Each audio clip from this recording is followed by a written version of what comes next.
El día de hoy hablaremos acerca de la Eucaristía, literal o simbólico. La Iglesia Católica afirma que la sangre y el cuerpo de Cristo fueron entregados por nosotros en la cena. Pero la Escritura nos dice que el cuerpo y la sangre de Cristo fueron entregados por nosotros en la cruz del Calvario. Y cualquier cosa que los apologetas católicos quieran argumentar no va a cambiar ese simple hecho. Fuimos redimidos en la cruz y no en la cena. ¿Por qué? Porque el cuerpo y sangre de Cristo fueron entregados de manera literal por nosotros en la cruz, no en la cena.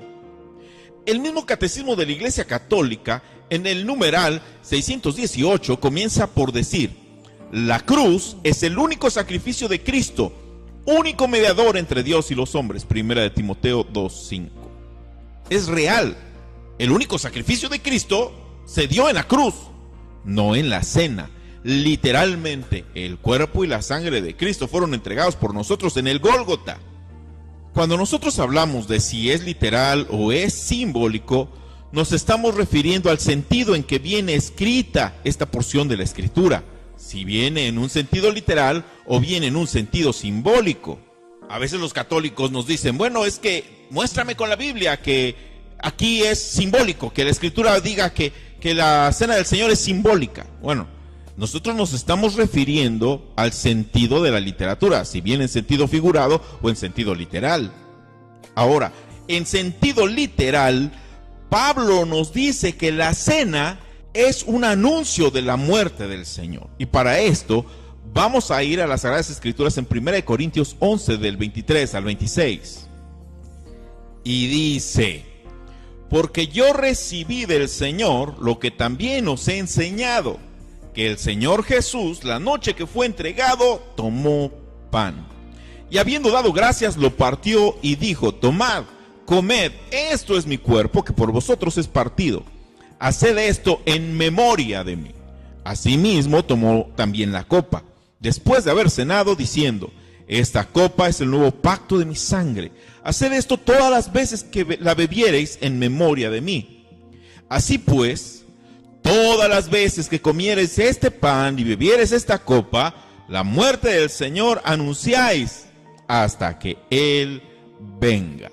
Literalmente, Pablo nos dice que fue el Señor mismo el que le enseñó que cada vez que comamos el pan y bebamos la copa, estamos literalmente anunciando la muerte del Señor. Entonces, literalmente, la cena del Señor es un anuncio de la muerte del Señor. Pablo no decía: aquí está Cristo. Él decía: cada que comiereis este pan y bebiereis esta copa, la muerte del Señor anunciáis hasta que Él venga. Aquí se está haciendo una referencia directa a la segunda venida, tal y como nos lo dice Hechos 1 del 8 al 11. Y vamos a darle lectura a la palabra de Dios.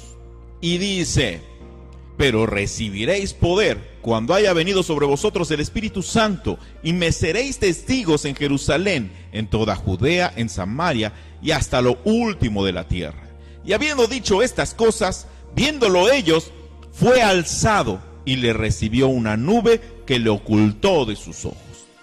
Y estando ellos con los ojos puestos en el cielo, entre tanto que él se iba, he aquí, se pusieron junto a ellos dos varones con vestiduras blancas, los cuales también les dijeron: varones Galileos, ¿por qué estáis mirando al cielo?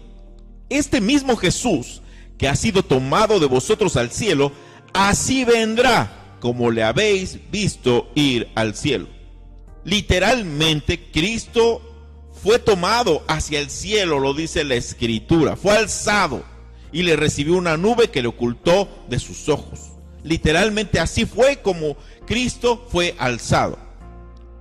Y la Escritura dice que literalmente así nosotros lo veremos. Él vendrá como le habéis visto ir al cielo. La Escritura no dice que la próxima vez que viéramos a Cristo corporalmente sería encerrado en una custodia, exhibido al público en forma de hostia. No, la próxima vez que nosotros veamos a Cristo corporalmente será así como Él se fue. Él vendrá como le habéis visto ir al cielo, dijeron esos dos hombres de blanco en Hechos 1:11. Y debemos volver a repetir lo mismo si es necesario varias veces. Nada de lo que los católicos puedan ofrecer cambiará el simple hecho de que nosotros fuimos redimidos en la cruz y no en la cena. Y esto se debe a que el cuerpo de Cristo fue entregado por nosotros directamente en la cruz y no en la cena.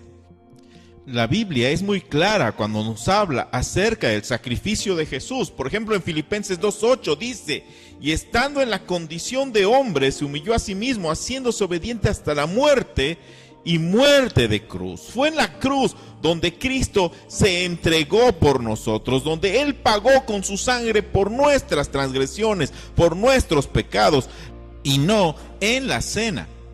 Ahora bien, si nosotros siguiéramos la línea argumentativa que ofrecen los católicos y aceptáramos que el cuerpo y la sangre de Cristo literalmente fueron ofrecidos por nosotros en la cena, entonces la implicación directa sería que hubiéramos sido redimidos en la cena.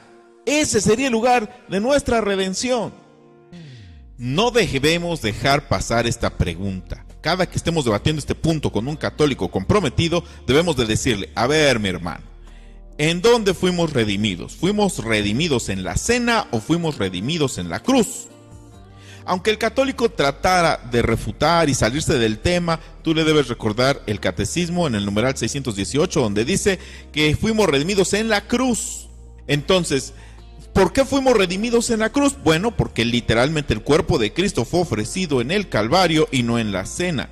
Mi hermano, si el cuerpo de Cristo hubiera sido ofrecido literalmente por nosotros en la cena, ese sería el lugar de nuestra redención. Acuérdense siempre de esta pregunta: ¿dónde fuimos redimidos? Esta pregunta es la que termina con los argumentos de estos católicos comprometidos, que yo les podría llamar católicos confundidos. Pero en fin, sigamos adelante. Leamos lo que dice 1 Corintios 1, del 17 al 18. Pues no me envió Cristo a bautizar, sino a predicar el evangelio, no con sabiduría de palabras, para que no se haga vana la cruz de Cristo, porque la palabra de la cruz es locura a los que se pierden, pero a los que se salvan, esto es, a nosotros, es poder de Dios. El evangelio al que Pablo fue llamado a predicar fue el evangelio de lo que sucedió en la cruz. Ese es el centro del evangelio.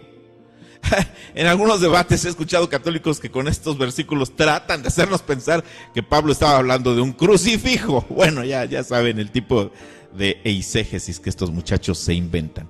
Pero bueno, aquí nos habla acerca de lo sucedido en la cruz. No es que la cruz hablara, sino que ese mensaje de lo sucedido en la cruz es el centro del evangelio. Que Cristo murió por nosotros. Claro que es locura para los que se pierden, pero los que se salvan, esto es a nosotros, es poder de Dios para salvación. Vamos a ver otra cita de las Sagradas Escrituras. En Romanos 5:8, por ejemplo, la Biblia dice: pero Dios muestra su amor para con nosotros en que, siendo aún pecadores, Cristo murió por nosotros. Y aquí se habla del lugar donde Cristo murió. Cristo murió por nosotros no en la cena, Él murió por nosotros en la cruz. La cena, tal y como lo dice Pablo, literalmente es un anuncio. Jesucristo estaba enseñando, estaba anunciando lo que sucedería en la cruz del Calvario. El mismo Señor le enseñó a Pablo que la cena fue un anuncio de lo que sucedería en el Calvario, de la muerte del Señor. Y Pablo, cuando se refería a la cena del Señor, él no decía: aquí está Cristo, refiriéndose al pan y al vino. No, él decía que comeremos el pan y beberemos el vino como un anuncio de la muerte del Señor hasta que Cristo venga. No en forma de hostia, no encerrado en una custodia, no siendo exhibido públicamente, sino descendiendo del cielo de la misma forma que Él fue levantado. Recordemos estos puntos cada vez que los apologetas católicos nos cuestionen. Cuando hablamos de si es literal o simbólico, no referimos al lenguaje en que viene la Escritura. Ahora, les podemos mostrar que literalmente la cena del Señor es un anuncio, que en la cena del Señor no se ofreció literalmente el cuerpo y la sangre de Cristo. Esto sucedió en el Calvario. Creo que se llama Eucaristía, exactamente. Entonces, yo he leído la Biblia y en ningún versículo puedo encontrar que dice que hay que comerse a Jesús en una oblea, hostia, ¿cómo se llama? En una hostia, ¿verdad? No lo he encontrado en algún lugar en la Biblia que diga, sino que sí he entendido que se habla simbológicamente. ¿Por qué? Porque Él dijo, lo que yo les he hablado son palabras, ¿verdad? Y yo quiero recalcar lo que dijo el apóstol Pedro en San Juan, capítulo 6, 63. Versículo 67 y 68. Dijo entonces Jesús a los 12, ¿queréis acaso iros también vosotros? Le respondió Simón Pedro, Señor, ¿a quién iremos? Tú tienes palabras de vida eterna. Entonces esta es la palabra que nos lleva a la vida eterna. No, a mi parecer, y estoy seguro que no necesito comer una hostia para poder alcanzar la vida eterna, sino que yo me tengo que comer las palabras que Él dijo, que si Él fue el Cordero de Dios que quita el pecado del mundo, que acepto que esa sangre que derramó es para limpiar todos mis pecados. Con eso, creyendo eso y viviendo la palabra que es la santificación en uno, puedo llegar a la vida eterna.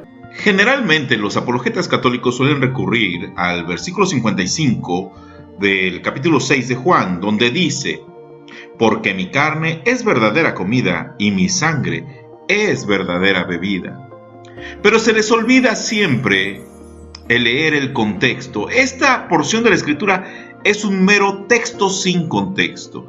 El versículo 35 dice, yo soy el pan de vida, el que a mí viene nunca tendrá hambre, y el que en mí cree no tendrá sed jamás. En otras palabras, para comer a Cristo tenemos que venir a Él, y para beber de Cristo tenemos que creer en Él. Así de literal lo dice la palabra del Señor. Además, Cristo nos dice en el versículo 51, yo soy el pan vivo que descendió del cielo. Si alguno comiere de este pan vivirá para siempre. Y el pan que yo daré es mi carne, la cual yo daré por la vida del mundo. Y este versículo es muy importante. ¿En qué momento Cristo, de manera literal, entrega su carne por la vida del mundo? ¿Fue en la cruz o fue en la cena? Sabemos de antemano que fuimos redimidos en la cruz, porque literalmente es ahí donde Cristo entrega su carne por nosotros. Es ahí donde se hace literal la entrega del cuerpo, de la carne de nuestro Señor Jesucristo. El versículo 47 dice, de cierto os digo, el que cree en mí tiene vida eterna. Para tener vida eterna, lo único que necesitamos hacer es creer en Cristo, tal como lo dice el versículo 35. Yo soy el pan de vida, el que a mí viene nunca tendrá hambre, y el que en mí cree no tendrá sed jamás. Si nosotros leemos esta porción de la Escritura desde el versículo 26, nos vamos a dar cuenta que el mensaje repetitivo del capítulo 6 de Juan es venir a Cristo y creer en Cristo. De esa manera nosotros nos alimentamos de Cristo y bebemos a Cristo. De esa manera nos hacemos herederos de la vida eterna. Cristo les dijo, de cierto os digo que buscáis, no porque habéis visto las señales, sino porque comisteis el pan y os saciasteis. Si hubo algo que a Cristo le fastidió en el capítulo 6 de Juan, es que la gente le buscaba por un pan literal, que podía ser visto, que podía ser tocado, que podía ser devorado. A Cristo no le gusta eso. Ese no era el mensaje que Cristo quería darles, el que ellos estuvieran aferrados a un pan literal que alimentara el cuerpo, que alimentara la carne. Versículo 27 dice, trabajad no por la comida que perece, sino por la comida que a vida eterna permanece. Difícilmente un católico podría consumir una hostia de hace 200 años. ¿Por qué? Porque esa es comida que perece, que se echa a perder. Versículo 28 dice, ¿qué debemos hacer para poner en práctica las obras de Dios? Respondió Jesús y les dijo, esta es la obra de Dios, que creáis en el que Él ha enviado. Aquí aparece nuevamente la palabra creer. Cristo no dice que para hacer las obras de Dios teníamos que comer un pedazo de pan literal, como ellos lo acababan de pedir. Cristo dice que lo que tenemos que hacer es creer en el que Dios ha enviado. Veamos ahora el versículo 30, donde dice, ¿qué señal, pues, haces tú para que veamos y te creamos? ¿Qué obra haces? Nuestros padres comieron el maná en el desierto, como está escrito, pan del cielo les dio a comer. Y Jesús les dijo, de cierto os digo, No os dio Moisés el pan del cielo, mas mi Padre os da el verdadero pan del cielo. Aquí vemos a los judíos pidiendo un pan que pudieran ver, que pudieran tocar, que pudieran comer. Eso es lo que quería el pueblo, y si la intención de Cristo hubiera sido dirigir su mensaje hacia un pan que pudiera ser visible, hacia un pan que pudieran tocar y que pudieran devorar, pues hubiera aprovechado esta oportunidad para hablar de la Eucaristía. Pero esto no fue así. Cristo quita la atención de ese pan que literalmente descendió del cielo, que era el maná, descrito en la Escritura. Él quita la atención de un pan literal y pone la atención en creer en él. El versículo 33 dice: porque el pan de Dios es aquel que descendió del cielo y da vida al mundo. Le dijeron: Señor, danos siempre de ese pan. Nuevamente, los judíos pedían un pan literal que pudieran ver, que pudieran tocar, que pudieran comer. Entonces Jesús les dice en el versículo 35: yo soy el pan de vida, el que a mí viene nunca tendrá hambre, y el que en mí cree no tendrá sed jamás. Vemos nuevamente la palabra creer en esta porción de la Escritura. Cristo quería que la gente viniera a Él y creyera en Él. Ese es el verdadero mensaje del capítulo 6 de Juan. Versículo 36 dice: mas os he dicho que aunque me habéis visto, no creéis. Creer vuelve a aparecer otra vez en el capítulo 6 de Juan. Veamos ahora el versículo 37. Todo lo que el Padre me da vendrá a mí, y el que a mí viene no le echo fuera. Una vez más, la palabra venir. Como lo hemos dicho, el capítulo 6 de Juan tiene el mensaje de venir a Cristo y creer en Cristo. Y si nosotros lo estamos leyendo en este momento, veremos que creer y venir a Cristo es algo que se repite de manera constante en la Escritura. Esta porción de la Escritura no habla acerca de un pan literal que debemos comer y beber para ser salvos. Veamos ahora el versículo 38 que dice: porque he descendido del cielo no para hacer mi voluntad, sino la voluntad del que me envió. Y esta es la voluntad del Padre, el que me envió, que todo lo que me diere no pierda yo nada, sino que lo resucite en el día postrero. Y esta es la voluntad del que me ha enviado, que todo aquel que ve al Hijo y cree en Él tenga vida eterna, y yo le resucitaré en el día postrero. Esta es la voluntad del Padre para esta porción de la Escritura, que la gente crea en el Señor y tenga vida eterna. Creer, como lo dice Juan 6:35, es beber a Cristo. Veamos ahora el versículo 41. Murmuraron entonces de él los judíos, porque había dicho: yo soy el pan que descendió del cielo. Y decían: ¿no es este Jesús, el hijo de José, cuyo padre y madre nosotros conocemos?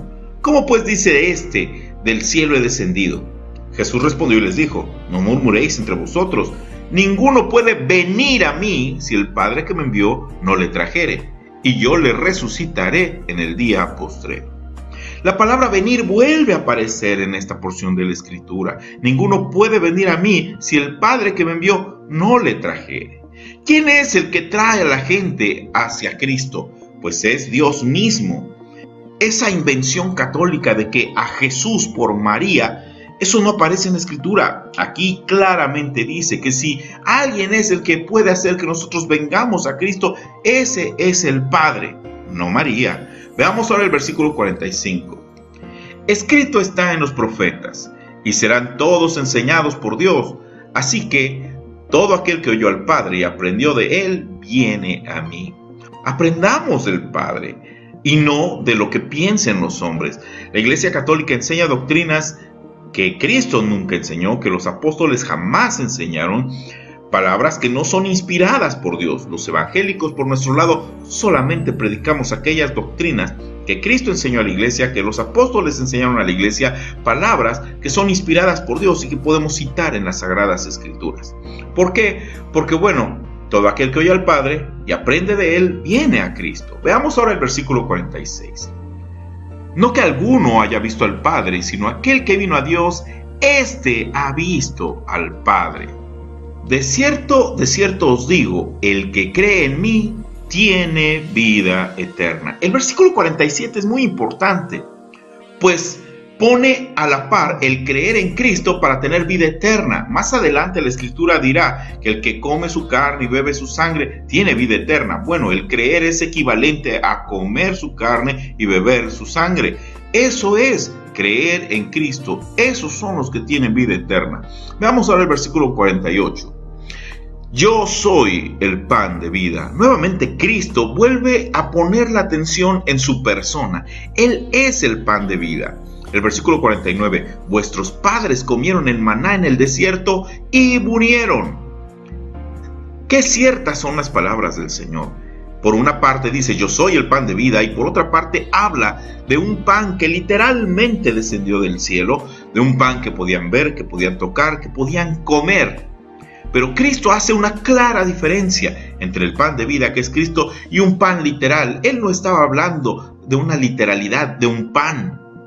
Estaba, al contrario, atacando a los panes literales. Recordemos que en el versículo 26 en adelante, lo primero que hace Cristo es quejarse de que la gente lo seguía por el pan literal, y que después los judíos insistían en que querían un pan literal. Y aquí Cristo pone una diferencia entre él y el pan literal que descendió del cielo y que comieron los judíos. Y dice, el maná en el desierto. Vuestros padres comieron el maná en el desierto y murieron. Ahora veamos el versículo 50. Este es el pan que desciende del cielo, para que el que de él come no muera. Por un lado menciona Cristo el pan literal, quienes lo comieron murieron. Por otro lado menciona que Él es el pan que desciende del cielo y el que coma de Él no morirá. Versículo 51 dice, yo soy el pan vivo que descendió del cielo. Si alguno comiere de este pan, vivirá para siempre. Y el pan que yo daré es mi carne, la cual yo daré por la vida del mundo. ¿En qué momento Cristo da su carne por la vida del mundo? Pues la da en el Calvario, no la da en la cena. Y este versículo es clave. Cada vez que hablemos con un católico hay que volverles a repetir el mismo argumento. ¿Dónde fuimos redimidos? ¿Fuimos redimidos en la cena o fuimos redimidos en la cruz del Calvario? No podrán negar la respuesta obvia. Fuimos redimidos en la cruz del Calvario y no en la cena. Esto no solo lo dice la Escritura en muchas partes, también lo enseña el Catecismo de la Iglesia Católica. Aún cuando hablan del mensaje de las 7 palabras, en la 6ª palabra se menciona que fue en la cruz donde nosotros fuimos redimidos. En fin, sigamos adelante. Versículo 52. Entonces los judíos contendían entre sí diciendo, ¿cómo puede éste darnos a comer su carne? Ellos no comprendían las palabras espirituales de Cristo, y al igual que los católicos las malinterpretaban pensando que Cristo hablaba en un sentido literal. El versículo 53 dice, Jesús les dijo, de cierto os digo, si no coméis la carne del Hijo del Hombre y bebéis su sangre, no tendréis vida en vosotros. El que come mi carne y bebe mi sangre tiene vida eterna, y yo le resucitaré en el día postrero.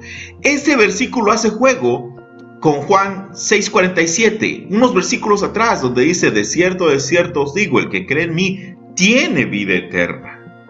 Para tener vida eterna hay que creer en Cristo, hay que venir a Él. Eso es comer su carne y eso es beber su sangre. Dice el versículo 55, que es el texto que usualmente citan, un texto sin contexto, porque citan este texto sin haber leído desde el versículo 26, como lo hemos hecho en este momento. Y este versículo dice, porque mi carne es verdadera comida y mi sangre es verdadera bebida. El que come mi carne y bebe mi sangre, en mí permanece y yo en él. Como me envió el Padre viviente y yo vivo por el Padre, asimismo el que me come, él también vivirá por mí. Este es el pan que descendió del cielo. No como vuestros padres comieron el maná y murieron, el que come de este pan vivirá eternamente. Estas cosas dijo en la sinagoga, enseñando en Capernaum. Vayamos al versículo 60. Al oírlas, muchos de sus discípulos dijeron, dura es esta palabra, ¿quién la puede oír? Sabiendo Jesús en sí mismo que sus discípulos murmuraban de esto, les dijo, ¿esto os ofende? Pues qué si viereis al Hijo del Hombre subir a donde estaba primero. El Espíritu es el que da vida, la carne para nada aprovecha. Las palabras que yo os he hablado son espíritu y son vida. Aquí Cristo estaba dejando claro que el mensaje que acababa de decir no venía en un sentido carnal, sino que venían en un sentido espiritual. Él no hablaba de un pan que alimentara la carne, pues la carne para nada aprovecha, lo dice el versículo 63. Quien no entienda que el mensaje de Cristo en esta porción es venir a Cristo y creer en Cristo, es porque no ha leído el texto en su contexto. Sigamos adelante. Y dice la palabra del Señor, el versículo 64. Pero hay algunos de vosotros que no creen. Una vez más, la palabra creer aparece en esta porción de la Escritura. Pero hay algunos de vosotros que no creen, porque Jesús sabía desde el principio quiénes eran los que no creían y quién le habría de entregar. El versículo 65 dice, y dijo, por eso os he dicho que ninguno puede venir a mí si no le fuere dado por el Padre. Una vez más, la palabra venir a Cristo aparece en esta porción de Juan 6. Nadie puede venir a Cristo si no es por el Padre. No venimos a Cristo por María, venimos a Cristo por el Padre. Nuevamente aparece esta porción de la Escritura. Versículo 66. Desde entonces, muchos de sus discípulos volvieron atrás y ya no andaban con él. Dijo entonces Jesús a los 12, ¿queréis acaso iros también vosotros? Versículo 68. Les respondió Simón Pedro, Señor, ¿a quién iremos? Tú tienes palabras de vida eterna. Y nosotros hemos creído y conocemos que tú eres el Cristo, el Hijo del Dios viviente. Vemos una vez más aquí que las palabras creer y venir a Cristo son repetitivas. Cristo estaba haciendo una apología de venir a Él y de creer en Él. Para que nosotros nos alimentáramos de ese pan teníamos que venir a Él. Y que para que nosotros bebiéramos de Cristo teníamos que creer en Él. Y que Él es el pan que descendió del cielo. Y que si alguno come de ese pan vivirá para siempre. Y Cristo dice claramente, de manera muy clara y tajante, el pan que yo daré es mi carne, la cual yo daré por la vida del mundo. Aquí la pregunta es, ¿en dónde fue que Cristo dio literalmente su carne por la vida del mundo? Todos sabemos la respuesta. Cristo estaba hablando de la cruz, no de un pan que pudiera verse, que pudiera tocarse, que pudiera comerse. Él estuvo atacando en todo tiempo ese tipo de doctrina. Pero bueno, esta es una de las herramientas que usan los falsos maestros, como Luis Toro o Rafael Díaz, que utilizan textos sin contexto. Lo que nosotros debemos hacer en estos casos es leer versículos antes y versículos después. Es fácil identificar una doctrina que surge de un texto sin contexto. Realmente lo que ellos quieren hacer es una eisegesis. Ellos quieren tratar de engañar a la audiencia de que este mensaje trataba acerca de la Eucaristía, cuando nosotros vemos que no, el mensaje claro de Juan capítulo 6 es hablar de creer en Cristo y venir a Él. ¿Qué es la eisegesis? La eisegesis es como el villano de la historia, ¿verdad? Es el proceso inverso de la exégesis. La eisegesis es el proceso mediante el cual se introducen palabras que no están en el texto. Una forma muy común de hacer eisegesis es cuando se tiene una idea predeterminada, como la tienen los católicos con respecto a la Eucaristía y que la quieren meter forzadamente en Juan capítulo 6. Y entonces van al texto bíblico a tratar de justificar a toda costa esa idea preconcebida que ya tienen, haciendo que las palabras digan lo que no dicen.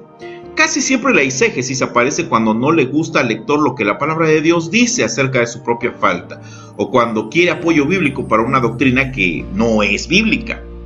Cuando la gente hace una verdadera exégesis, está siendo obediente a la palabra de Dios, pero cuando la gente hace una eisegesis, están en rebeldía contra la palabra de Dios. Espero que este corto estudio haya sido de bendición para ustedes, y si tienen comentarios, colóquenos en la descripción. Dios me los bendiga, mis queridos hermanos, y hasta la próxima.